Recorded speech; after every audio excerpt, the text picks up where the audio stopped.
안녕하십니까, 보상센터TV의 박훈우 손해사정사입니다. 자, 우리가 오늘 알아볼 내용은요, 허리입니다. 주로 허리가 다치는 발생 기전은 엉덩방아를 찍거나 어떤 모서리에 찍혔을 때입니다. 자, 이렇게 되면 발생하는 진단명은 압박골절, 방출성골절, 추간판 탈출증, 극돌기 행돌기 골절입니다. 자, 이 압박골절과 방출성골절은 우리 허리뼈가 내려앉았다는 뜻인데 그 정도의 차이라고 보시는 게 이해하시기 편합니다. 압박골절인 경우에 사람의 뼈는 이 닭뼈와 비슷하다고 이야기를 합니다. 바깥쪽은 단단하고 안쪽은 해면질이라서 좀 내려앉을 수 있는 공간이 원래 존재하긴 합니다. 하지만 이 바깥쪽 딱딱한 부분 때문에 버티고 있는 거라고 보통들 이야기 하시고, 가운데는 또 골수가 차 있다고 이야기들 하세요. 자, 문제는 이 테두리가 딱딱하기 때문에 생각보다 가운데에 비해서 측부들이 좀 덜 내려앉은 편입니다. 그리고 이 가운데에 대해서는 통상적으로 압박률을 검토하게 되는데, 보험에 따라서 압박률이 적용되는 보험도 있고 안 되는 보험도 있습니다. 주로 쓰는 우리 이 각도에 대해서 엑스레이를 통해서 찍었기 때문에 당연히 엑스레이는 정확하게 나왔겠죠. 여기에 대한 각도는 누가 측정하냐에 대한 문제입니다. 자, 말 그대로 사람이 하는 일이기 때문에 하는 사람마다 요렇게 나왔다가 요렇게 나왔다가 막 그렇습니다. 그 부분에 대한 문제가 첫 번째로 발생을 해요.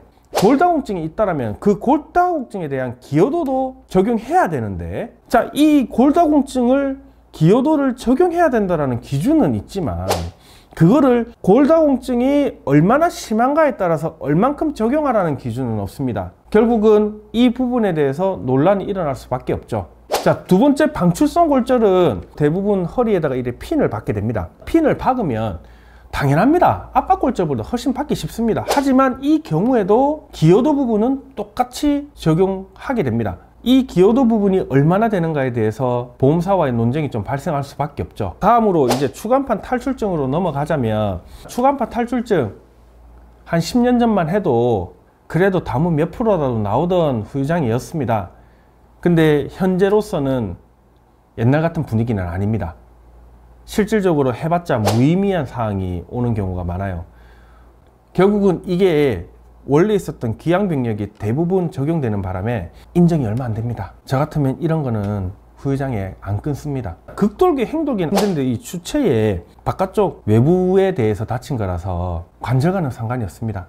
장애는 안 된다고 생각하시는 게 맞습니다. 다시 요점으로 정리를 해드리자면, 이 허리가 다쳤다고 해서 물론 약관 기준은 있습니다. 약관 기준이 있으니까 저희가 일을 하고 있습니다. 하지만 여기에 측정을 하는 각도는 사람이 측정한다는 점, 골다공증에 대해서 적용하는 기준이 명확하진 않다는 거, 이 부분에 대해서 논쟁이 발생하기 때문에 손해사정사를 알아보실 필요가 있습니다. 자, 본인의 이 압박골절, 방출성골절이 후유장애가 가능할지, 얼마나 가능할지, 기여도는 어떻게 될지가 궁금하시면 오른쪽에 있는 전화번호로 전화를 주십시오. 각자 사항에 맞게 설명을 드리도록 하겠습니다. 이상 보상센터TV의 박훈우 손해사정사였습니다. 감사합니다.